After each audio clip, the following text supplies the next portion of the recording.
chickens, cocks, all those things. Poultry is not my thing. Nada. I've never slaughtered one.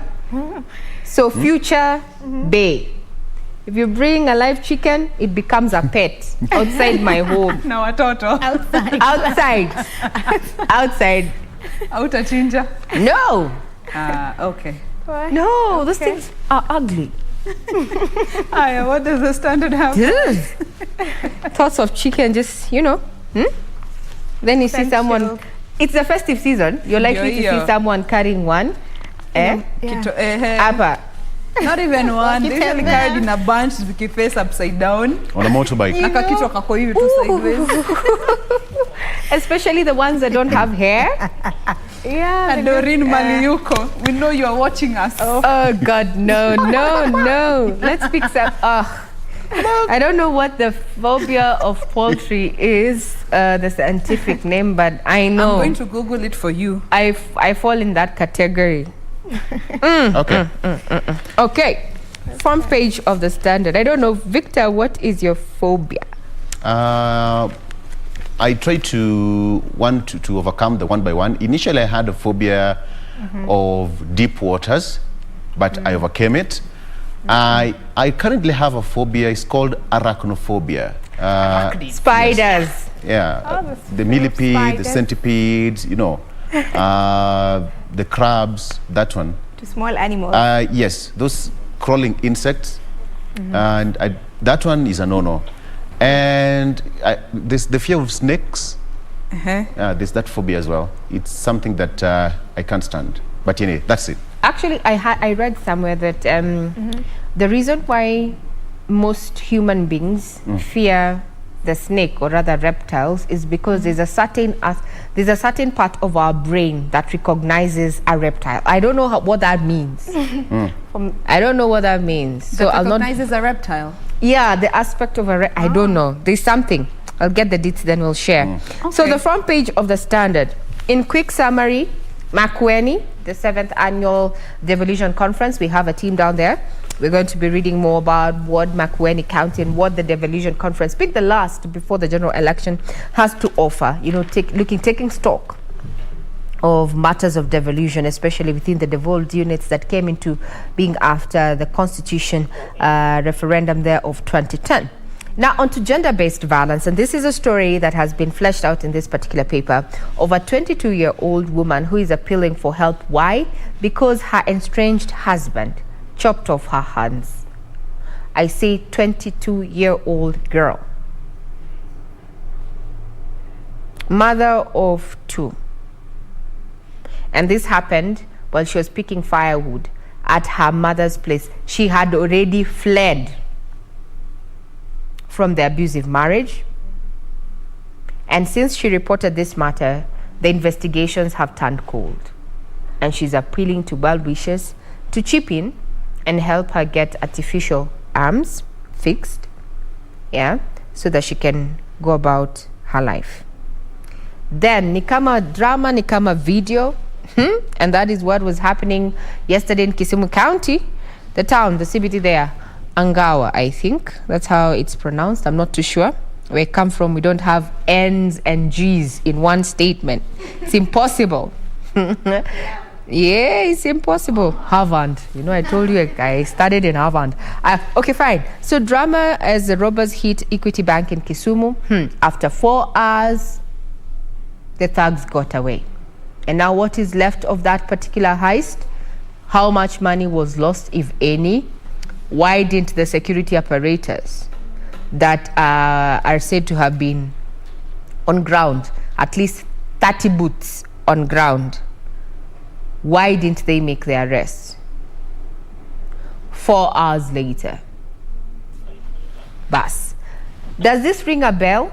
Do you remember after the Westgate commotion that there was even talk that some of the terrorists actually walked out during the rescue mission? We'll be tackling that as we give you more details, but that is one of the stories that have found itself on the front page. Then, Masters of Mount Kenya, Iron Lady, leading Mount Kenya in deals with Oka chiefs is thus, as you say, a day in politics is quite a long time. And Sonko is also on the front page. Sonko says, I'm not done yet.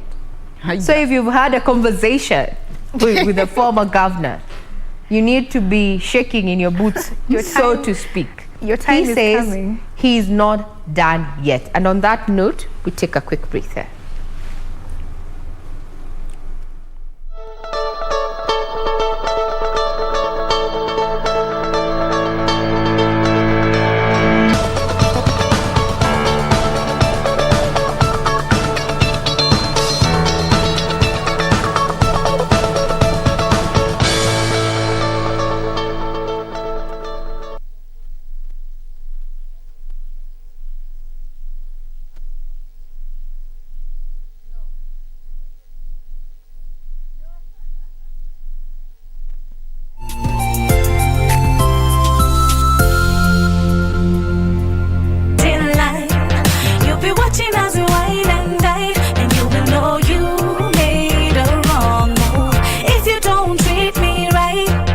Somebody's gonna get in line. Stay with me, baby. If the world was ending, you'd come over, right? You'd come over and you'd stay the night. Can't sweet. Everybody wanna feel like it. Long time on a DJ in a dance.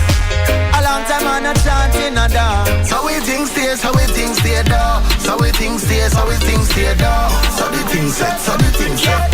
I saw the king said. The match up them out, we not fear them. Bang, boom, bang, boom, bang, boom, bang, boom, bang, boom, bang, boom. Ni sauti ya mwaliko wa kituo chetu cha Kisomali 15 FM ikipiga mbizi na njaramba kukutana na mashabiki katika road show babu kubwa hapa jijini Nairobi tarehe 27 mwezi huu.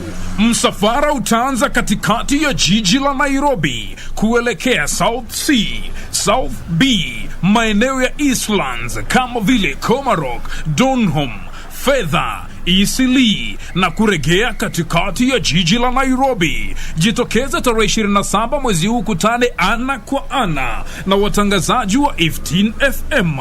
Vichekesho na mahanja mtele vitateremka kwa mpigo re. 15 hal eber hal dibi sagal 15 FM ilayska umada. The 7th and final annual Devolution Conference is back. The conference will take place from 23rd to 26th of November 2021 at Makueni Boys High School, Makueni County. The theme of the conference is multi-level governance for climate action, with the sub-theme Sub-National Mobilization in Unlocking the Full Potential of Climate Action During and After Pandemics. The conference will be officiated by His Excellency Uhuru Kenyatta, President of the Republic of Kenya. To register as a delegate or exhibitor, visit www.devolutionconference.cog.go.ke or call 0718 242203.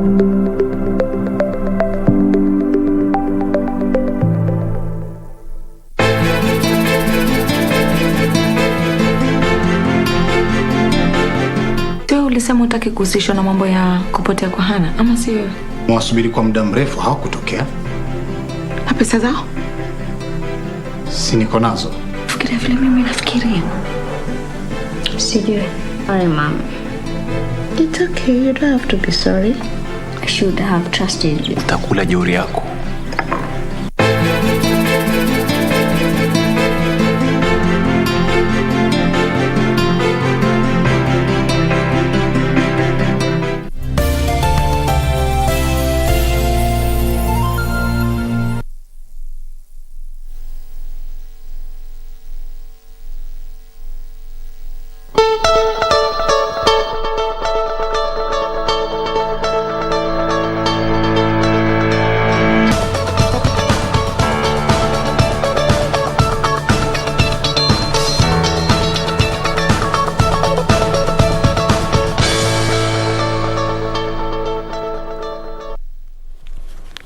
Welcome back, and still on the papers, let's take a look at some of the stories herein. Uhuru and Ramaphosa appoint team to address Kenya-South Africa visa hurdles. Announcement made during joint press conference in Pretoria yesterday. And to this end, they have acknowledged that the immigration department of the two countries had finalized consultations on the technical requirements on immigration matters and concluded two legal instruments. These instruments, as well as the recent launch of the e-visa system, will contribute towards simplifying visa processes and enable easier movement of people between the two countries. So the president is in South Africa, courtesy of the host Cyril Ramaphosa. Okay. Raila roots for intra-Africa trade during IGAD meeting. ODM leader says that this will only thrive well with a well-established regional infrastructure. Raila said that trade will thrive with infrastructure thereabout, and said that the establishment of the Africa Fund for Infrastructure to, among other, finance transnational projects which cannot be factored in the national budget. So he was speaking yesterday during the Intergovernmental Authority on Development Regional Infrastructure Master Plan Partners Roundtable meeting in Nairobi, Kenya. We've always seen the rate at which Lake Naivasha and Lake Nakuru is quickly diminishing, and lost Lake Naivasha deeds led to riparian land grabbing. Original survey maps were replaced with illegal ones between 1994 and 1998. The titles for various parcels of riparian land along the lake have changed hands, and survey maps changed as well. So it's a tricky affair. And very quickly, why Kenya may lose 80 billion shillings to Italian firm in Kimwarer Aror case. Taib says that they will demonstrate to the court how Rotich and his co-accused planned to steal 65 billion shillings of public funds. This is if an arbitration court rules in their favor. According to the Director of Public Prosecutions, Nordin Haji, the case will be on the head of former Treasury CS Henry Rotich and his co-accused for breaking the law in the procurement. In his opening remarks during the hearing of the case, Special Prosecutor Taib Ali Taib said that the government risks losing the money to CMC Diravena Itinera joint venture. The value of the project was 65 billion shillings. The issue of Kimwarere and Aror has been ongoing for quite some time, and Kenyans stand to lose. So there's that story of Sonko that we were talking about just before we went on a break. Sonko gagged from publishing expose on his former lawyers. That is his former lawyers Cecil Miller and George Kithi, who on Monday got orders restraining Sonko from publishing anything relating to them in his ongoing #Sonko Leaks expose. So Sonko has been publishing the expose titled Rot in the Judiciary. So let's wait and see how it happens, because the unpredictability in some characters is quite high. We never know what will strike next. Okay, Jen. And actually yesterday alikuwa anasema he was just concluding part 5A, 5B, 6A, 6B and 7A. Series. Zinangojea tu kuachiliwa. Okay, all right. Well, let us wait and see how that will go. Now, speaking of dams, Ruto says, I will create 4 million new jobs and revive stalled projects. That is a vow he made as part of his campaigns. And yesterday he was actually speaking, saying that he pledged to create 4 million jobs if elected president next year, with a 100 billion fund to also jumpstart housing and agro-processing as well. He went on to promise to pump 50 billion Kenya shillings into the economy to create opportunities for millions of jobless youth. And in his own words, this country has since independence embraced policies of the trickle-down economies, which have completely failed. We must change the policies to a bottom-up model that will surely solve our problems. And of course, his supporters were in support of that. That was yesterday when he was speaking in Kericho. He also vowed to complete all dams. All dams whose construction had stalled over alleged corruption. And of course, whenever we talk of dams in Kenya, and stalled projects and stolen money. Kimwarer and Aror. Yeah. They never miss. They always come to mind. Exactly. He also went on to say that he claimed that the Itare, Bosto, Kimware, Londiani and Sionkoru dams in the Rift Valley had stalled because of politics, and he was speaking at the Chebiriri Bay. Hey, anyway, Choma. But it is well. Primary school during a fundraiser for the border operators. He also pledged to finish the Big Four agenda because it had been derailed since 2018, looking at the political handshake between President Kenyatta and the opposition leader Raila Odinga, dubbed the handshake quote unquote. And he quoted again. He said, "I want to assure Kenyans that all the projects we rolled out will be completed next year as soon as he becomes the next president." Yeah. As we say, politics is always a game of I say this, you say that, I counter that, you counter this, I come with another one, you counter, I bring another one. Tukiendelea. Una counter tukisonga mbele. Stephanie? So with me here is an interesting story. So wanaume out here, if you think mko very, essential, vital, this was not the case in September, as a woman made headlines earlier by marrying herself. But this has changed over time. Chris Galera says she grew tired of relying on men, decided to marry herself in a formal ceremony held in September. The 33-year-old model insists she wasn't disappointed not to have a groom, and instead was embracing going it alone. But it wasn't meant to be. 90 days later, she decided to divorce herself. So now she has met a special someone. Fortunately for Chris, who hails from Sao Paulo in Brazil, she has met a special person and started to fall in love despite vowing to go solo. So this was an interesting piece that I have seen here. She married herself, then divorced herself. Things did not work out.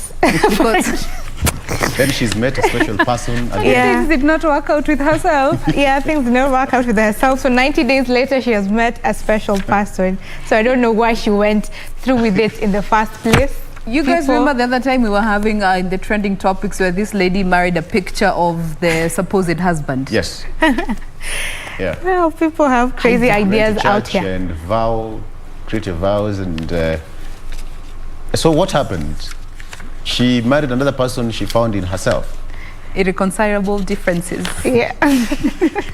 Between her and herself. We're so busy. We are very she got busy. lonely in the process. She thought she could do it, but things have not turned out as expected. So now she has found love. That's interesting. Yeah. Regina? Well, just to chime in on this is that Dolly Parton, I'm sure you know her.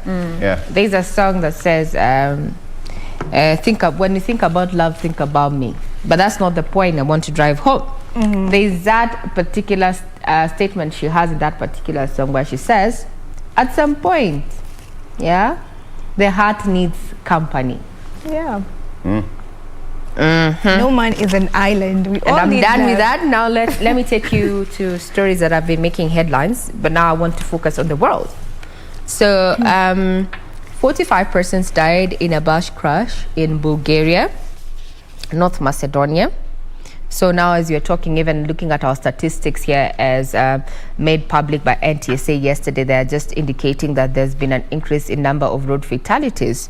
That this is not something that is just an isolated case for Kenyan roads, but it's also happening in other parts of the country. So the more we need to be more careful as motorists as well as pedestrians. Further on, now since the Taliban took over Afghanistan, so the international aid that Afghanistan had been relying on was suspended. And it has turned out that now Afghans are marrying off girls for food to pay debts as starvation looms. Now child marriages have increased in tandem with soaring poverty. And UNICEF says some families are offering daughters as young as 20 days old. I did not say 20 years. I said it. 20 days old for future marriage in return for dowry.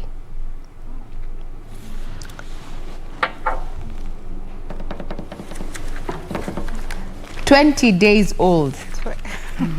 That is So it means absurd. this baby does not stand a chance to actually make choices about who they want to settle with. But the family is hard pressed to survive, and the only commodity of trade, unfortunately, is this young girl. You know, Ray, that reminds me of an incident that happened just here in Kenya. It was reported sometime last year where there was a mother who was arrested for marrying off her 8-year-old daughter to, I think the guy was in his 50s or 60s, just to get money to feed her brothers. Wow. She had, I don't know if there were 7 or 8 children, but that was the only girl that she had. So she married her off, was paid just to feed the rest of the family. That's absurd. Here in Kenya. Wow. Says a lot. Last year. So the stats down there, as per UNICEF, say that the reason even why this is happening is because before the Taliban took over, the legal minimum marriage age was 16 years for girls, which is below the international standards of 18. However, now the Taliban say that they recognize the Sharia law, which does not stipulate a minimum age. So it leaves that to interpretation. That is in as far as world news is concerned. And there's so much when it comes to world news. Let me just also touch on, close home, our borders there. Ethiopia's prime minister says that he will lead army from the battlefront. And this has also made headlines on social media platforms. I don't know if you've come across it. That veteran Ethiopians are coming out on their social media platforms and announcing that they're going to be at the battlefront.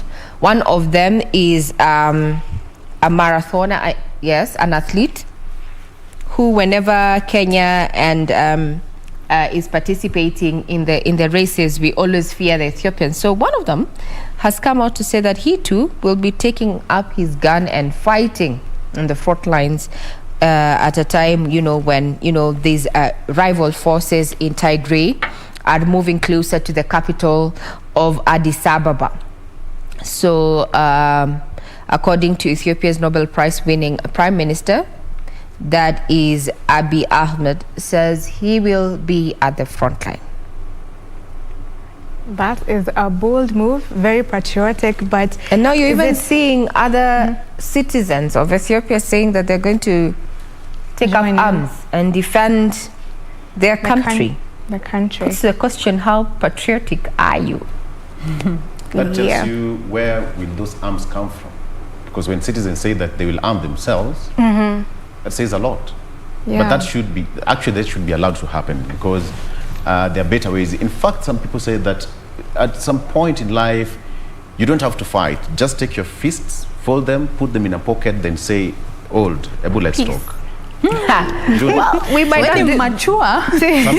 Sometimes you don't have to fight. But you see, they also say when they get going, and if you look at Ethiopia's history, Yes. remember Haile Selassie, emperor, right? And if you go down in history, down memory lane, Ethiopia's history, in as far as Africa is concerned, it was not colonized. Yeah. Yes. So you can imagine this is a race of people who have withstood Western, notions and repelled them where need be. If we are going to go back in history, the Italians were repelled by Emperor Haile Selassie's armies there. So even for Ethiopians to come out and say, you know what, I will be taking a stand. Well, we'll be keeping tabs on that, because also as President Uhuru Kenyatta was having his conversation with South Africa's President Cyril Ramaphosa yesterday, a journalist asked a question about, the security details that have emerged, shared by the U.S. Embassy UN actually, coming out and say that Ethiopia should be on the lookout because terrorists might be planning something. And being that Kenya is playing a role in as far as matters security are concerned, and it's just on the horn of our country. Yeah. We just hear. Actually, there's a community that calls the Wayu community. They believe that their emperor is domiciled in Woyowando, which is in Ethiopia. So we cannot fail to talk about matters of Ethiopia when we're talking about the state of security for our country, so to speak. So we'll be keeping tabs on that, given that we have already received data that over 400,000 people are facing humanitarian crisis there, and they're believed to be living in famine conditions in Tigray, and the UN says it is unable to deliver food there over a month. So while you are having your meal, take time to know that there are people who are starving, not just even across our borders, but even within our country here. 11 counties there with constituents said that, people are staring at starvation. So spare a thought. If you have extra, chip in. Why not? So that's just a sneak peek of what is happening across the region and across the world, and we'll not fail to know that, I don't know why, Victor, you have not mentioned that Manchester United, we won our match yesterday. The Champions League there. I was waiting you to mention Manchester United is a non-issue. Wow. Chidwe. Where are you as Arsenal in the Champions League? You fell off kitambo sana. What are we talking about? Manchester United. Did you just say Manchester United is a non-issue? To who? You are suffering only to Arsenal fans. You are suffering on silent mode. With silent mode. Yesterday we already qualified for the last round of 16. But today we are going to be watching if Manchester City is going to seek revenge on PSG. What did you say? What did you say? So please, what to Arsenal? I even regret why I even asked you that question. Remain silent as you are. Can we take a break? It's time for the break. Football. It's time for a break now. Manchester United is unpredictable. Remember, so much is happening in the country. You can never have your foot here and the next one. No. Hey, if it's a non-issue, Victor, as an Arsenal fan, remain as quiet as you are. Sawa, we won yesterday. Viva Manchester United. There is also plan that in as far as we are waiting to get an interim manager after Ole Gunnar's exit, we are focusing on none other than Mauricio Pochettino, that is Eric Carrick. So we'll try and see. Wewe tumesema you don't say nothing about Manchester United. I mean, Okay, guys, mutapigana juu ya football baadaye. Sisi tuko hapo tu. Chelsea hate Chelsea. Stephanie, wewe ni timu gani? Mimi Chelsea. I am team Chelsea. Chelsea won. Yeah, good one. Yeah. Victor, please pick a side. Pick a side. I only know of 3 Chelsea fans in Kenya.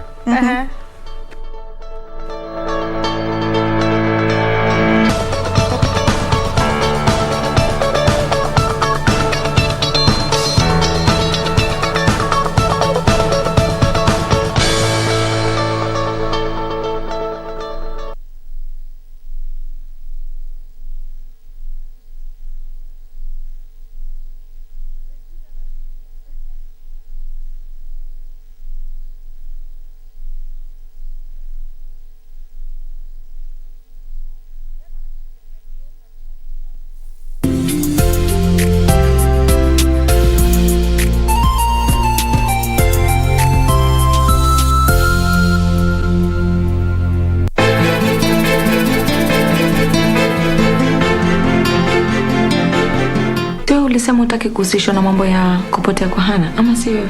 Mwasubiri kwa muda mrefu hawakutokea. Na pesa zao?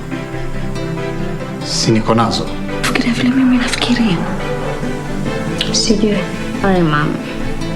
It's okay, you don't have to be sorry. I should have trusted you. Utakula jeuri yako.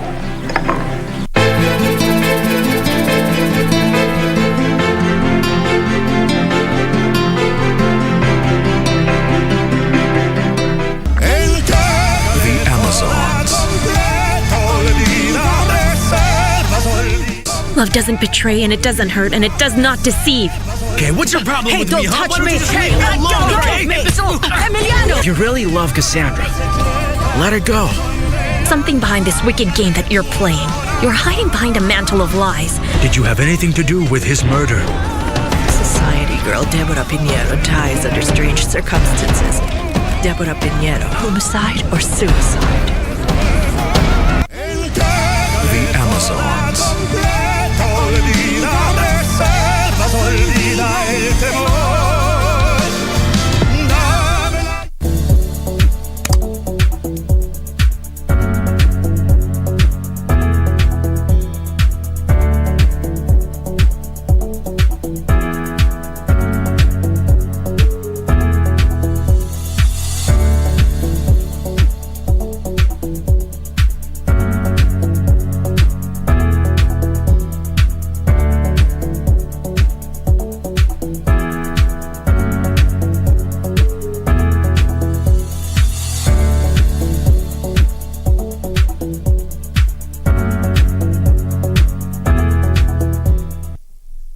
The seventh and final.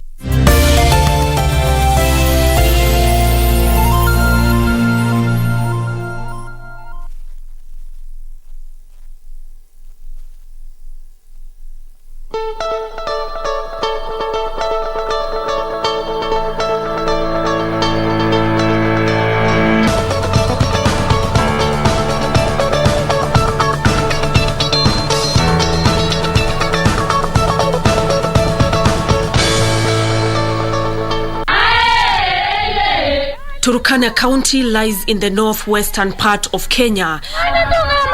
It has one of the most expansive landscapes in the country, with a population of about 1 million people, according to the 2019 census report.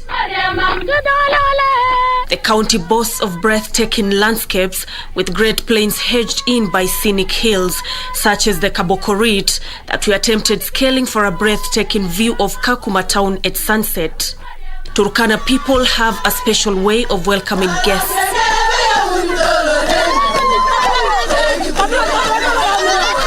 Complete with melodic song and dance, the women carry the guests around their homestead as a sign of honor and friendship.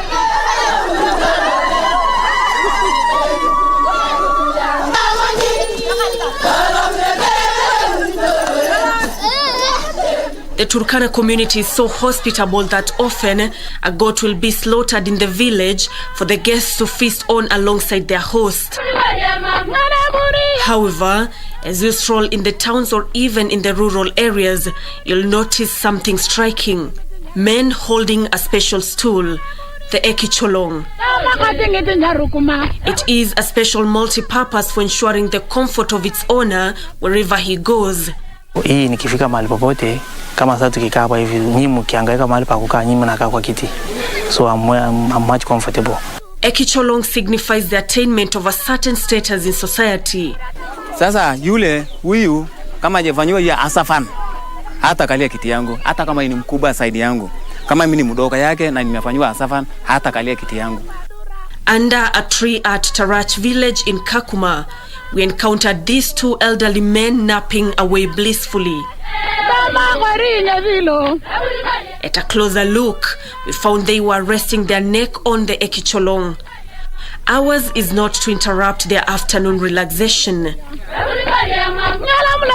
We are told they deal with conflict resolution and are awaiting any cases that may arise from this village on this day. At this point, the question lingering on our minds was, just how comfortable is this seat? Inakaa tu mzuri.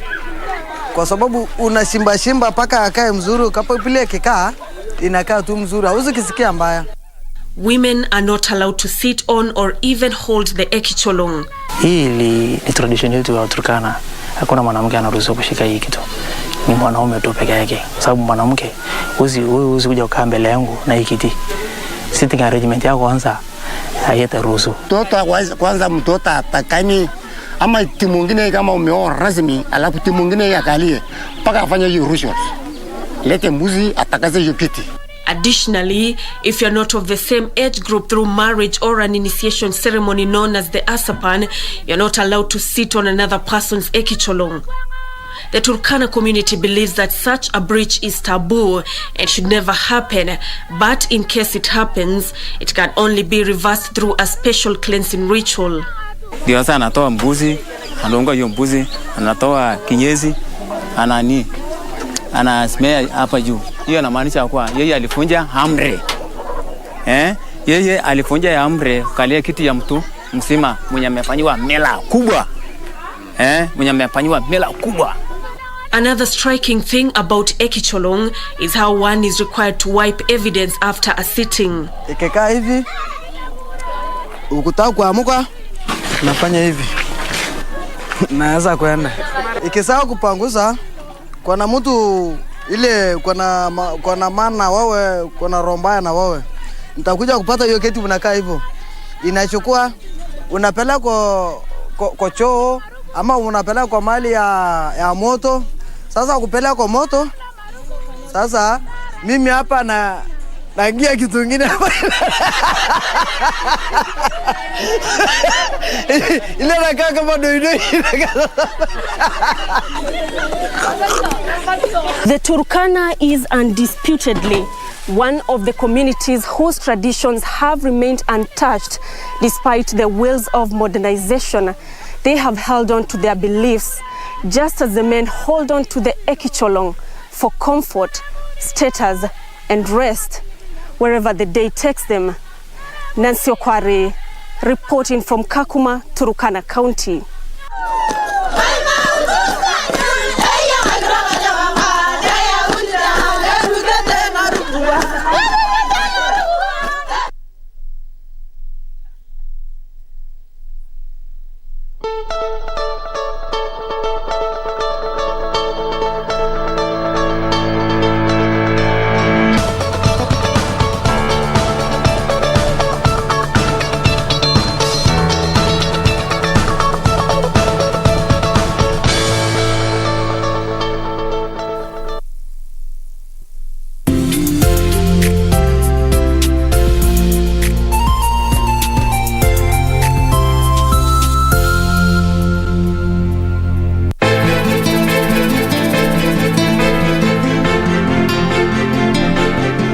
Ulisema utaki kuhusishwa na mambo ya kupotea kwa Hana, ama si wewe? Mwasubiri kwa muda mrefu hawakutokea. Na pesa zao? Si niko nazo. Fikiria vile mimi nafikiria. Sijui. Sorry, Mom. It's okay, you don't have to be sorry. I should have trusted you. Utakula jeuri yako.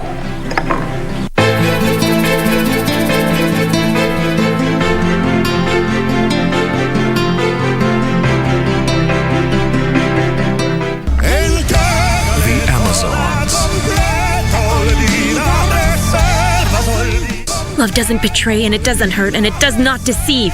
Okay, what's your problem Hey, with don't me, huh? touch Why don't me! you just Hey, leave me don't alone, get okay? off me! Emiliano! If you really love Cassandra, let her go. Something behind this wicked game that you're playing. You're hiding behind a mantle of lies. Did you have anything to do with his murder? Society girl Deborah Pinheiro dies under strange circumstances. Deborah Pinheiro, homicide or suicide? The Amazons.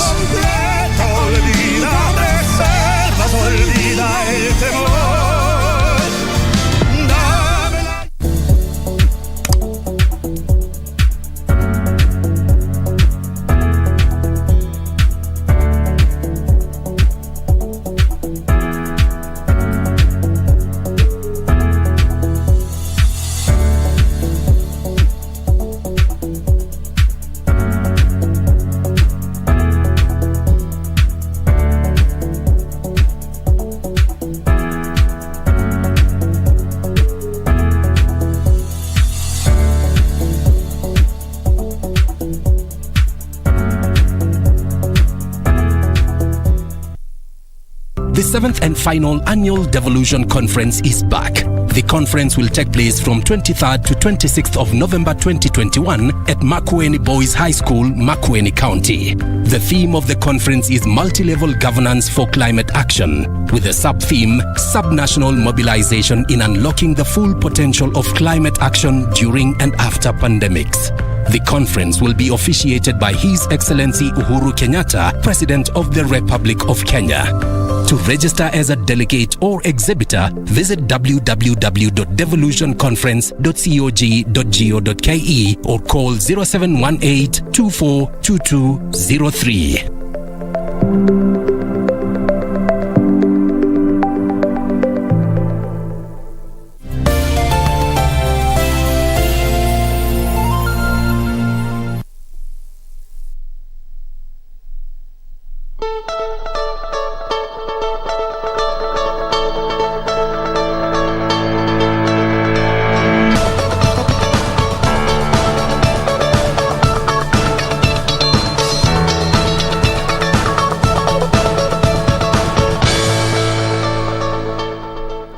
Welcome back. We are glad you are still keeping us company. And in case you are just joining us, karibu tena sana.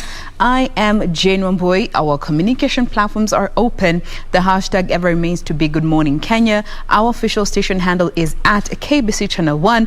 My handle is Jane Wambui across all the social media platforms. We now get started with Women at the Forefront, all about Magdalens. And today we have a brilliant young lady with us in studio. She is Kageni Kimathi, who's an advocate of the High Court, and she also heads corporate and commercial unit at the MMTK law firm. Good morning. Good morning, Jane. Karibu sana. Good morning, Kenya. Thank you. Thank you for gracing us today. Are you on the social media platforms? Yes, I am. How can our viewers interact with you? All the social media handles, it's Kageni Kimathi. Kageni Kimathi. Yes. All right. So again, anything you feel hutaki kutuma hapa on this national platform, you can always direct to her, but just be appropriate and be nice. Women at the Forefront is all about celebrating women. Yeah. But before we even get deeper, MMTK. Yes. What does that stand for?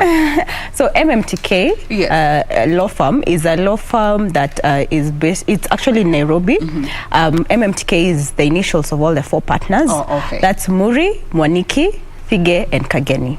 Lawyers are naming their businesses after themselves. Yes, we have to. We have worked so hard. Waboi Kibera.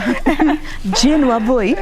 Awesome. Yeah. So we want to understand where your journey starts. You know, you're a lawyer, of course, practicing, and you know, looking at all spaces and all areas of working, we find that growing up, lawyer, doctor, pilot, gun engineer, and engineer. Those are the staple careers that everyone aspires to be at some point. Was that the dream for you growing up? No, it was not. Actually, growing up, there's no lawyer in our family, like no uncle, auntie, distant relative. I had not interacted with any lawyer in my life. What did you want to be? I wanted to be a teacher. I wanted to be a primary school teacher because my mom was a primary school teacher and she seemed very content and happy with what she does. So like when I grow up, that is exactly. Like mom. Yes. So actually, even through high school, I was so sure I want to be a teacher. So that of course was my first choice, to do teaching. I think law was maybe second or third, I don't know. But somehow I was called to do law and not teaching. Was it one of the areas that you had selected? Or yes. I'd selected because my friend's dad was a lawyer. So when we were selecting, so she's like, Amma, you put law. Okay, let me put law. So I put law, and that's how I was called to do law. And from there, right now I can't even imagine being something else, not being a lawyer. So and how has it been since you got into the space? Because of course now we are living in a time where careers are, men and women have almost equal opportunities, but looking back, it was rare to find feminine women in the law space. How was it for you when you were starting compared to how it is now? I would say by the time we were getting in, by the time, for example, when I was doing my degree, we were actually more ladies in class than men. So I think the journey has been easier for us because there are so many great women, lawyers, who have gone ahead of us and straightened the paths for us and prepared the way for us. So it was not so hard. It wasn't such a big deal that you're doing some of these things.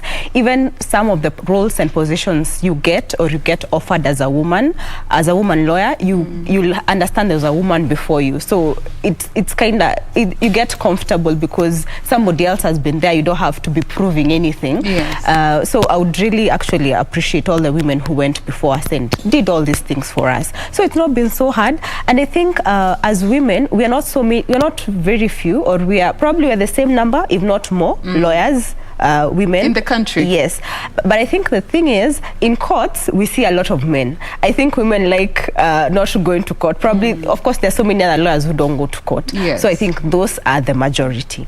But we are almost the same, if not more, when it comes to the legal profession. I like that. Yeah. I like that we are seeing a shift, actually, especially when it comes to the numbers, because numbers never lie and they speak volumes. So how has, the family is a vital role for any person's career. And in terms of support and it being as, a solid source of support system for you, how has that been for you? Family is everything. It's everything for sure.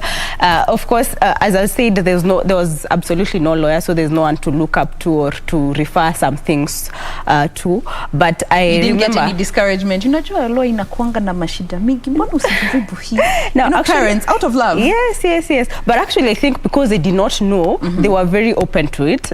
I'm not used to tell that's how things happen. Let me try and help you with that. So I have never faced any kind of discouragement from my parents. Actually, they were my number one supporters. Yes. Even if they didn't really understand or know, this is what we are doing after this. After university, you go to Kenya School of Law. Okay, they didn't understand, but they were there for me 100%, and I believe I am where I am because of them, majorly because of them. So of course that support system is very important, and also law is not easy, especially when, I don't know if you guys hear about Kenya School of Law and how hard KSL. it is. Yes, KSL. People say, whoa, you survived KSL. So of course you'll need a lot of support, a lot of network of friends. You need a very good network around you at that time, which I received, and I am very grateful for that.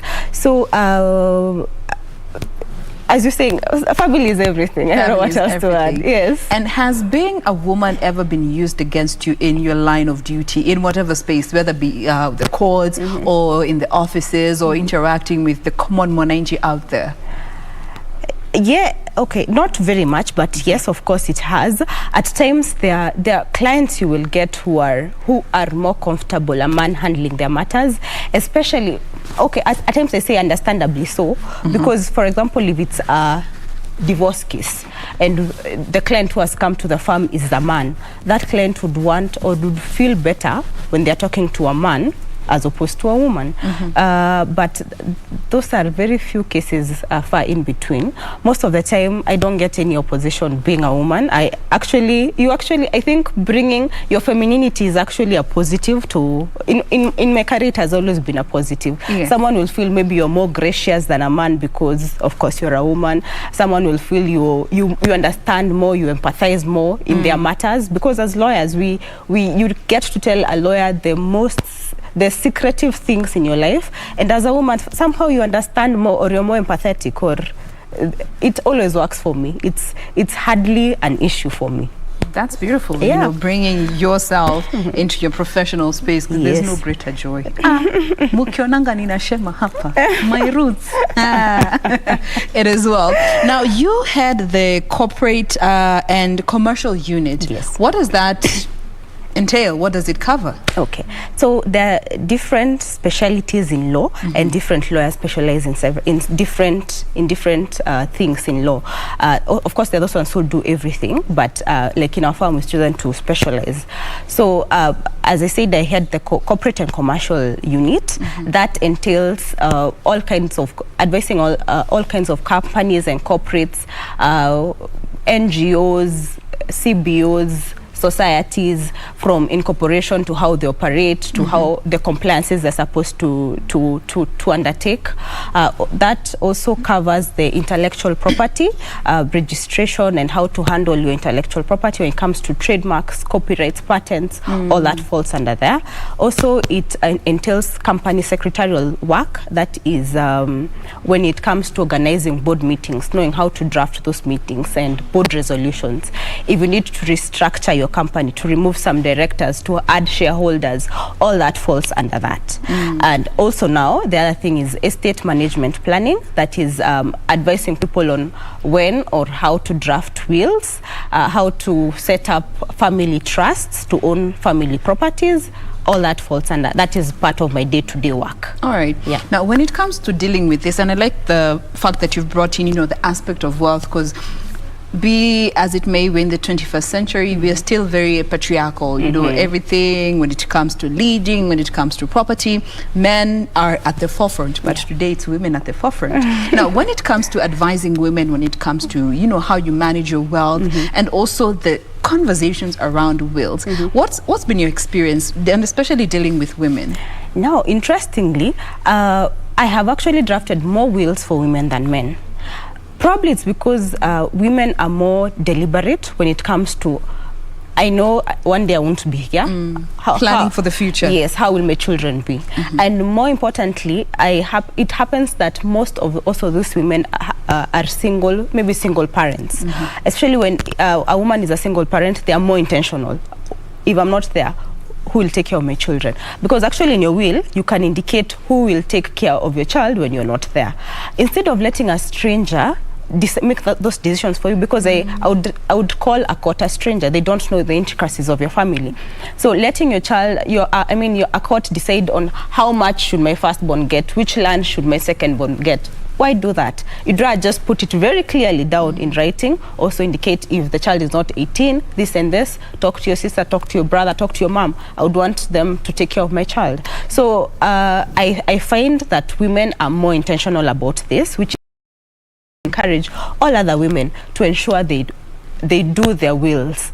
But also men do a lot of their wills, but at times you'll find they have been pushed by their wives. I don't know why people have bibi alisema ameshuka mkono akakuza.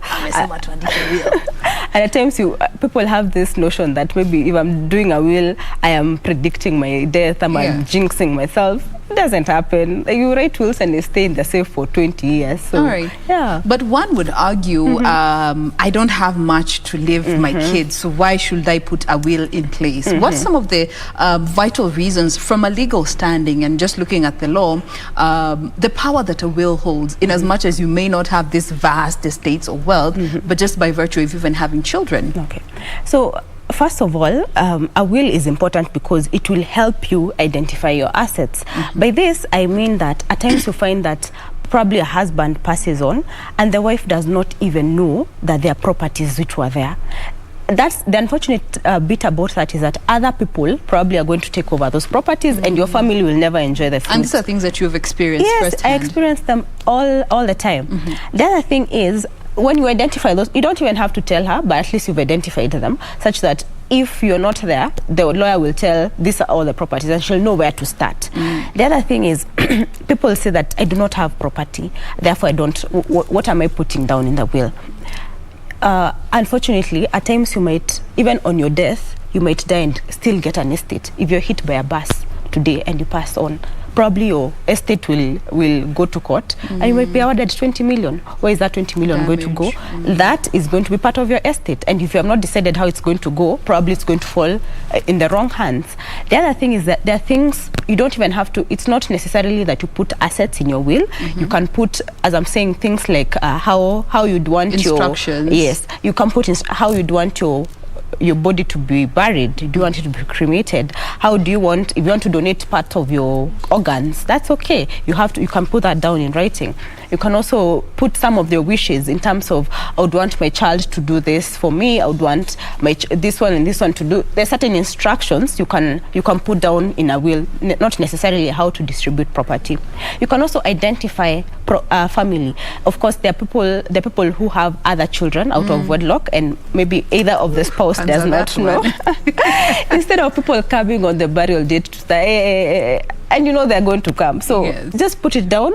No one will know. It's you and your lawyer who will know. But at that time, when you're not there, there's no embarrassment when you're dead. Come by. People will come. You'll have already provided for them. You'll say, this is my child. I will provide this and this for them. Yeah. So it's very important to always write a will. And the most important thing, as I'd said, if you're a single parent, you can choose who will take care of your child. The legal custodian. Yes, there's no need of a court to start deciding your friend is better than your sister or your sister is better than your mother. You can make that very clear because you have talked to them beforehand and told them, if I'm not there, I would want you to take care of my child. And if they agree, put it down in writing, and that can be upheld by court. Okay. Yeah. Now, most of the times, whenever we are having these battles after someone has died and left an estate, you hear, I leave this percent of my estate to this particular child in trust of this particular person. What does that mean? Held in trust by this person for my child. So when a child is below 18, they cannot own property in their own name. So most of the time, you can leave somebody else to hold the property in trust. So for example, I can leave one boy to hold in trust for my daughter. So that means that once my daughter gets to the age of 18, one boy will be obligated to transfer the property to my daughter. The other thing would be, you can also leave instructions on how you as a trustee will give that property to the child, because at times you may not see it wise to give an 18-year-old who has just completed high school 100 million. 100, exactly. Maybe they wouldn't even know how to deal with that. Yes. But as a trustee, you can say, in the first 4 years, release this amount of money for education, release this amount of money for upkeep. Then when they turn 23 or 30, give the rest of the amount. You can always structure how the gift can be given progressively. At times you can put conditions. Once, if she does not attain university, that money does not go to her, it will go to someone else. You can put such kind of instructions in your will. And on what grounds can a will be contested and rendered null and void? Anyone can contest a will, of course. Whether you succeed or not is something different. But when you go to, most of the time when you go to a lawyer, a good lawyer will advise you on the things you have to put in your will, so that it's very hard to contest. If you have dependents are people you have been taking care of before you die, and the other people who are considered dependents, whether or not you took care of them, that is your spouse and your children, whether or not they are from your marriage, those are your dependents. So if, for example, I have 4 children and I provide for 3 children and leave out 1 without any kind of reason, of course that child can contest that will, and that will can be set aside, and there can be distribution. Until it's determined. Yes. Okay. But if it doesn't mean that you have to provide for your children equally, no. What you have to do is give reasons why you are not. For example, you can say, the reason why I'm giving this 1 million and this 100 million is because this one is 80 years old and I think she's going to have more needs in future. Or because during my lifetime, I've already passed so much wealth to this one and that's why I'm not going to give her this. Or because our relationship was very strained and I think that she's not been a good child. So you have to give reasons, and court will consider such reasons in case the will is contested. But if you remain silent, you're trying to make the judge make assumptions, and they won't. They're just going to set aside the will. So it's always good to give reasons. You can also give a background in case you've given property to this person. Indicate that. Yeah. So one of the reasons why it can be contested, as I said, one is either you've left out a dependent. If it's not been properly signed, you have to say there has to be 2 independent witnesses. So if a witness is not independent, by independent I mean if the person who's signing is a beneficiary. So maybe I'm the one who's getting 100 million. I'm there saying I have witnessed that you. Of course, that is not going to be an independent witness. So have people who are not benefiting in the will sign or witness your will. Then the other thing is in case there are things which do not make sense, there are contradictions. Parts of the will can be invalidated. In case you have willed out or you have bequeathed a property that is not yours, that part can be invalidated. In case you're not of sound mind, and this is when people are becoming very old, and unfortunately that's when people start thinking of going. Maybe you're critically ill, is when people are like, let's do a will. That is not the best time to do a will. But anyway, if you want to do a will at that time, there are certain things you have to do. For example, ensure you get a doctor to say that you're just lucid and you are in good mind, or you can remember everything at that point, such that you can remember your properties and your beneficiaries. So such things can invalidate a will if there is good evidence or evidence enough to show that you are either not of good mind or you are coerced. Maybe if you're not very well, then somebody's there saying, do a will, do a will, do a. No, that looks like, or undue influence, and that can invalidate a will. But we've seen instances where, and this is from a personal experience, where somebody says, in as much as this will was written, let's say 2019, I have this written piece of paper with them saying, anything prior to this is null and void, with their signature and date, everything, handwritten. How do you handle such a situation where there was previously a will, but then here comes another handwritten note that is signed and, with different instructions? Okay.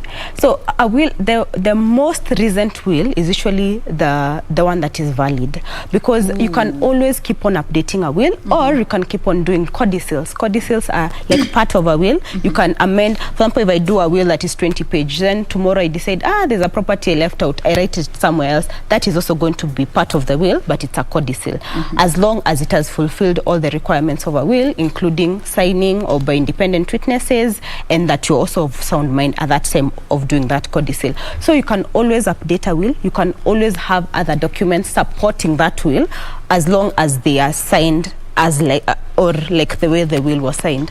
So there's no problem if there's another paper that arises, or that even has an audio recording. No, for audio recording is a bit different, because we have, what we're talking about right now is written wills. Okay. Audio recording can be considered an oral will. An oral will is only valid for 3 months. So if the person does not pass on within 3 months, that cannot be considered a valid will. All right. Yeah. And that actually brings me to the different circumstances in which a will can now come into can be enforced aside from death.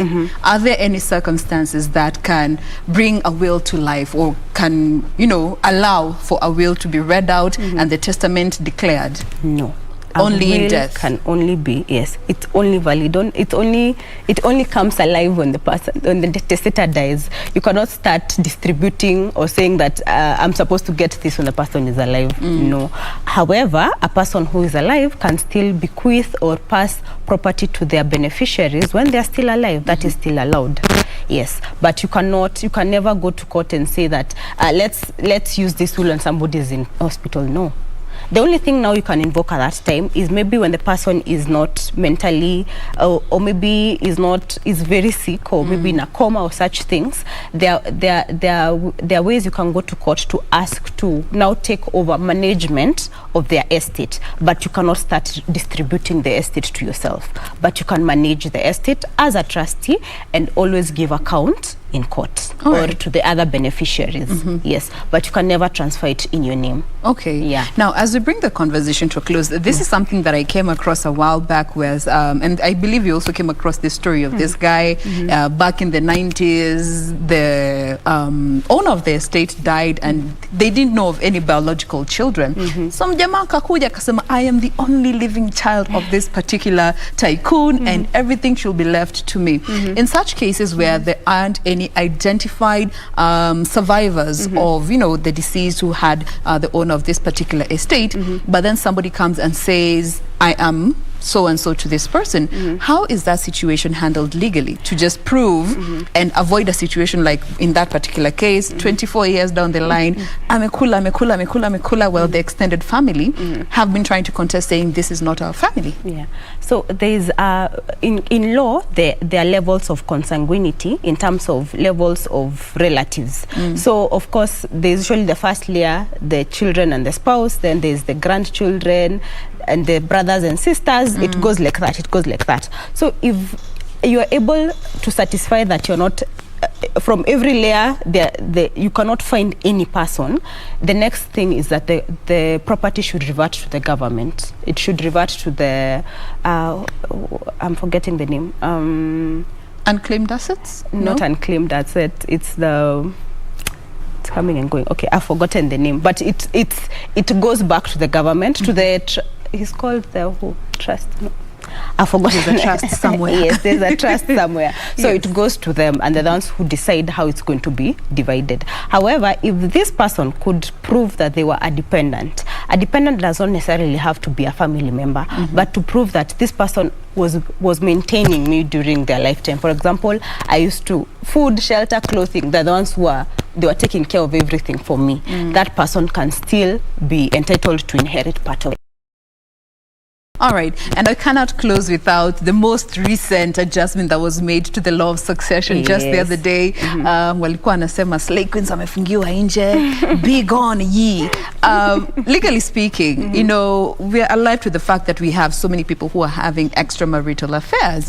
And during burials, that's when, you know, people come declaring, and one of the instances that was given by, you know, the proponent of that particular law is a situation where 20 women showed up at the burial, and by the time they were finishing up with the court proceedings, one of the women had squandered almost half of the estate that was left. Moving forward, what are the consequences that will be coming after the adjustment of this particular law of succession? I think this law of succession, the amendment, it was not completely well thought out. The reason I'm saying this, first of all, yes, it solved the issue of men before could not inherit from their wives because it only talked about wives, it didn't talk about husbands. So at least now they have put spouses to include men and husband and wife, that's a spouse. So even inheriting each other. Yes. But the other thing is, they say the spouse is as per the definition in the Marriage Act. The Marriage Act says that all marriages are supposed to be registered. Most of the marriages in Kenya are not registered. People live together for 20, 30 years, but they don't have any certificate or any document to show for it. So according to that law, it means that those are not recognized. You're not married. So yes, you're trying to live out this mpango wa kando, yes, but what about this other woman, these presumed marriages which are not recognized in the Marriage Act? So I don't know whether it's the Marriage Act or the Succession Act that needs to be amended to recognize such kind of marriages, because not all married Kenyans have a certificate with them. But doesn't the law says after 6 months of cohabiting, you are considered married? That was before. That's another loophole. That was before. Yeah. Then the Marriage Act that came I think it was 2014. It said that all marriages are supposed to be registered. So even though you did your traditional marriage and you went and did all those ceremonies, you still have to go to the registrar of marriages and register your marriage. People don't do that. People always think that as long as I do the civil marriage or the church wedding, or those are the only ones that I need certificate for. But nowadays they're saying as long as you have any kind of marriage, go and get a certificate. So I would want to see how the courts interpret that kind of that kind of scenario, especially when people have been married for so long, but they don't have anything. Does it mean that I'm not a wife, or you're not a husband? I would want to see that. Ooh, this law, whoever sat down and drew it, this and this will happen, except in the situation that this happens. Now, but as we close this conversation, maybe just your message of encouragement to our women, and especially looking at that aspect where wealth is involved. You may not be alive to other affairs that maybe your partner may be having, but when it comes to registering your property and also understanding who is supposed to be the next of kin, because that is also another gray area. Zishikanisha zote. So I want to encourage all women, take part in the decision making of property acquisition in your family, because either way you're taking part, whether you're contributing financially, whether you're contributing non-financially, all that is considered contribution. So make sure you're taking part in terms of do not yes, we say ni mapenzi, therefore I trust him. No, yes, we trust each other, but you don't know who will go first. So just make sure all properties are in the names of both of you. If it's not jointly is 50-50, then you can even own 70-30, 60-40, but just make sure your name appears there. Then secondly, make sure that in case you do not want, the two of you find it very hard only putting everything in both names, have a family company whereby you, your spouse and your children can have shares in the company, and everything can be in the name of that company. That makes things much easier. So when it comes to next of kin, it's always good. think about it critically, who you'd want your next of kin, because some of the properties we're talking about here, or some of the assets do not qualify to go in the will. For example, your retirement benefit, that does not go to the will because you'll have nominated someone as your next of next of kin or your beneficiary, and that's the person who's going to get whatever is included there. At times, shares in a circle, there's somebody you'll nominate there as your beneficiary. That's the person who's going to get whatever comes from there. So make sure you're very careful who you're putting there. Most of the women you'll find that they put their moms because they did that when they were single, or they always put their moms. So maybe their mom is not there anymore, or their mom will go before them. So does make the sure next you of kin update. have to be related to you by blood? No, that person does not have to. Yeah. So you can put your child, you can put your best friend, you can put anyone. Whoever. Just think it out very critically. Yeah, just know that whatever benefit is arising from that person will get that benefit. And especially in properties that outlive you. Yes. Okay. Hapa kuna mtu anauliza, what are your thoughts when it comes to signing prenups? Prenuptial agreements. By the way, I am the number one supporter of prenups. Yeah. Prenups have been allowed in Kenya. Go ahead, do a prenup. You know, at times we feel that ni mapenzi, therefore let's not talk about money. No, but then you'll raise it and maybe the person will be very happy, especially if both of you are empowered. Go ahead, do a prenup. Do a prenup, say, this is what, in case we separate, this is the extent you're going to go with, this is what I'm going to go with. As long as, but in Kenya, the prenup does not have to be, it says it does not have to be does not have to be unreasonable. So if it looks unreasonable, for example, we say, when we part, I get 0, you get 100, that is going to be challenged, because that can be challenged in court and can be nullified. Okay. So it's good to declare your everyone to know where they stand in the marriage, so that also you allay fears of I'm getting in because of some financial benefit. It's always good to have a prenup. Okay, and just clarity on prenuptials agreement. Yes. Just for the benefit of our viewers, so that we don't presume unajua prenup ni nini. Watu tunaisikianga kwa movie. Hata mimi mara ya kwanza nilisikia kwa movie. But for the benefit of a viewer, I have someone asking, what about the wealth I acquire before we get married? Does it belong to both of us after marriage, or what is the way that, because this now prenup comes smack in the middle of that? Yes, so whatever you acquire before your marriage, that is yours, and that is not part of the matrimonial property, or it's all going to be shared. But this is important too, and that's why we go back to the wills and also to prenups. The prenup can be very clear on, this is what I'm getting into the marriage with, blah blah blah blah blah, and he also states his. And therefore, when we separate, you're going to go with this, I'm going to go with this. But even if, for example, you're saying I'm already married, they cannot do a prenup. That is where will comes in. Let your will be very clear. On this one, I want it to go to this person, but on this one that we owned jointly, the 50% I own will go to this and this. His 50% he can say where he'd want to go. Okay. Yeah. So prenuptials stand. If you came into that marriage with a certain amount of wealth, it still remains yours and not part of the marriage. Yes. What you share between the time that you're married is what belongs to the both of you. Yes, and remember, it's not what I contributed financially. Even if you bought it and I did not contribute a shilling, I can still claim from it, because my non-monetary contributions still count. Yes, because the support I held your hand every day. That's why you were able to buy that property. Nilikuamsha kila siku. Exactly. Uende ukatafute hiyo. Nilikupigia shati pasi. I took care of the kids when you were there, closing deals. That is part of the contribution. Yeah. Those non-tangible aspects, which also is another gray area, but of course, due to the interest of time, that is a whole other conversation. Just the other day, we hear housewives are now entitled to a salary in certain parts. See, those are areas that we are happy about, but we don't really understand legally. What does that mean? So we will be, of course, having more of this conversation when it comes to that, understanding the law, marriages, property, they're all intertwined in a way that for so many years we have seen people drag cases in court for years on end. At the end of the day, by the time even a court comes to a decision, everything is gone. Kuna mtu mahali tu alikuwa na siphon pole. But that is that. We have been speaking with Kageni Kimathi, who is an advocate of the High Court. She also heads the corporate and commercial unit at MMTK Law Firm. Thank you so much for being with us today. Thank you so much for having me, Wamboy. Remind us of your social handles once more. All my social handles are Kageni Kimathi. So if you have a question, go there and ask. I'll be happy to answer. Good stuff. Yes. And does that fall under consultation? There are some social media. There are some consultations which are free up to a certain extent.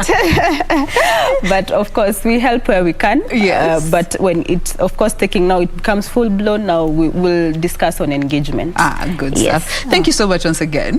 Thank you for having me. That has been Women at the Forefront. Remember, Indio inakuanga chama ya hapa Good Morning Kenya, talking about all matters that touch on women. Kwanza hii mambo ya chama na merry-go-round. That's also a whole other conversation we'll be looking to in future programs. But for now, we want to take a very quick breather. Mr. Director, we take a breather and then we'll be back. All right, ameniambia juu hiyo story tuko na parliament, so we need to make room for that. For now, we want to say goodbye. I am Jane Wamboy. Thank you so much. See you tomorrow.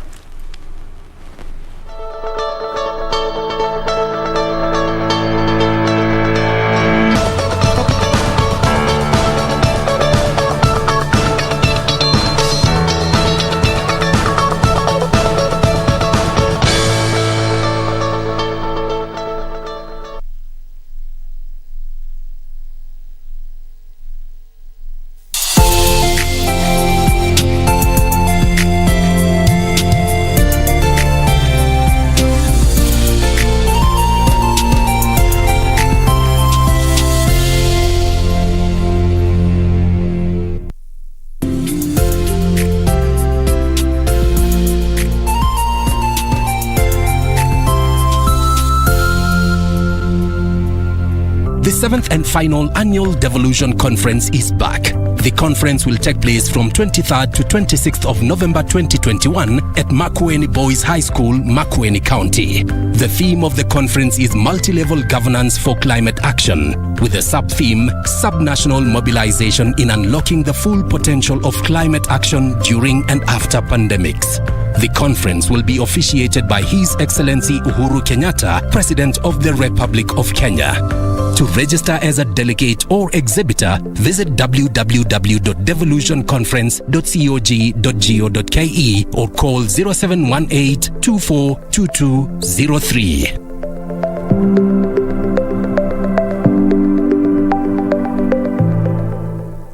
Ili kupata sikiza tuni hii ya cha muhimu maishani, bonyeza star 811 star 962 hash. Cha muhimu maishani si kuishi tu. Cha muhimu maishani ni mchango wetu katika kuboresha maisha yetu na wengine. Ili kupata sikiza tuni hii, cha muhimu maishani, bonyeza star 811 star 962 hash. The Amazons. Love doesn't betray, and it doesn't hurt, and it does not deceive. Okay, what's your problem with me, huh? Touch me. Emiliano! If you really love Cassandra, let her go. Something behind this wicked game that you're playing. You're hiding behind a mantle of lies. Did you have anything to do with his murder? Society girl Deborah Pinheiro dies under strange circumstances. Deborah Pinheiro, homicide or suicide? The Amazons.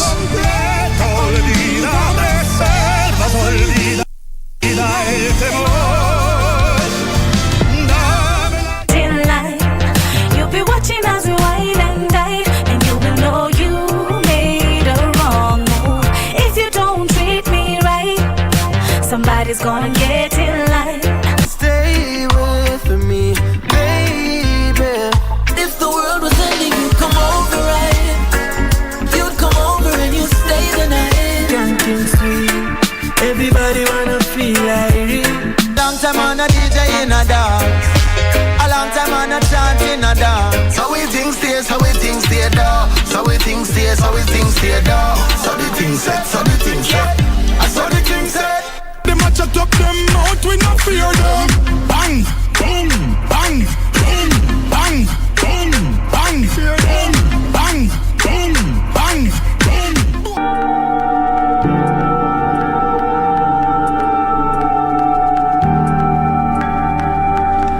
come out clean before I do.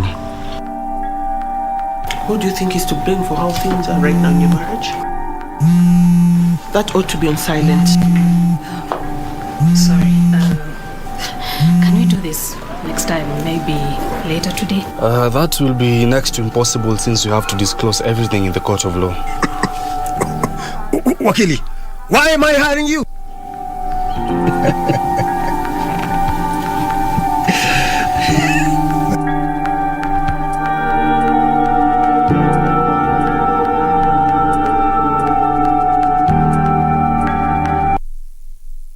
You'll be watching as we wine and dine, and you will know till life.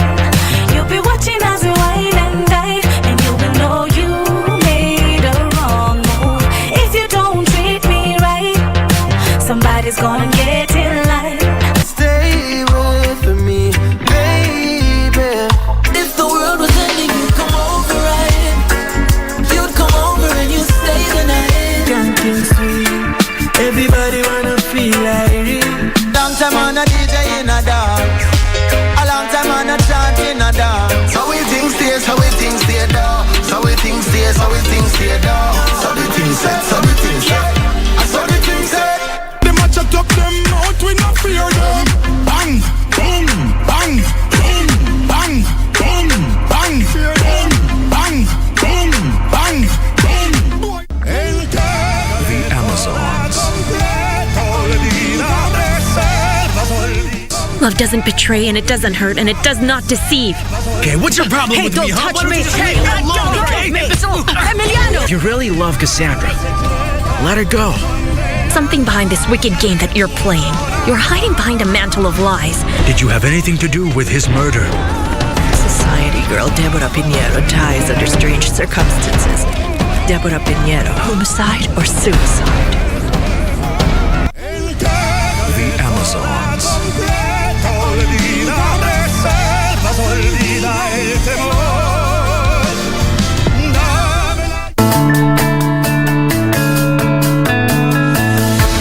Chini ya uongozi wa Rais Uhuru Kenyatta, serikali imewekeza vilivyo katika sekta ya kilimo ili kuongeza uzalishaji chakula na pia kulinda mapato ya wakulima. Wiki hii kwenye Project 254, My administration is currently reforming the sector by increasing output and productivity, boosting incomes in agribusiness, and ensuring household resilience and food security. Alikuwa sisi na njaa, lakini wakati Uhuru alikuja sisi nasema asante kwa sababu ya hii mtu anapatia maji ya irrigation. Tunalima mchele na inatusaidia. Tunaweza kusomesha watoto, tunaweza kukaa kama mkulima anakaa kama mfanyabiashara mwingine. Hatuna tofauti sana. Sasa maisha tunaona maisha sasa ni mepesi.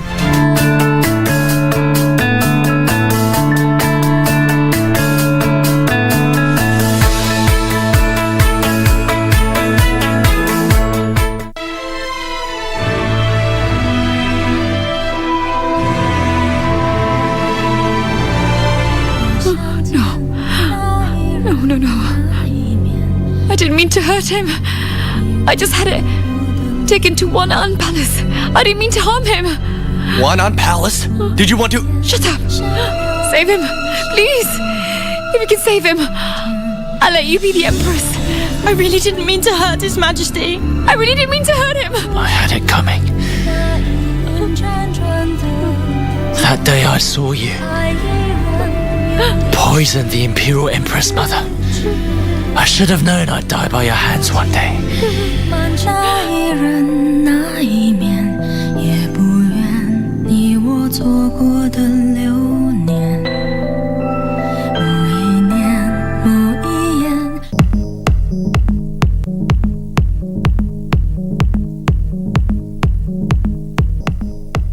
She is turning 19.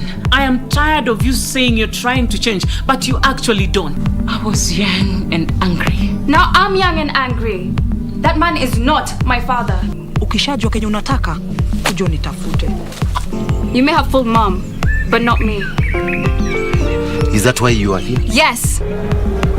Do you practice what you preach?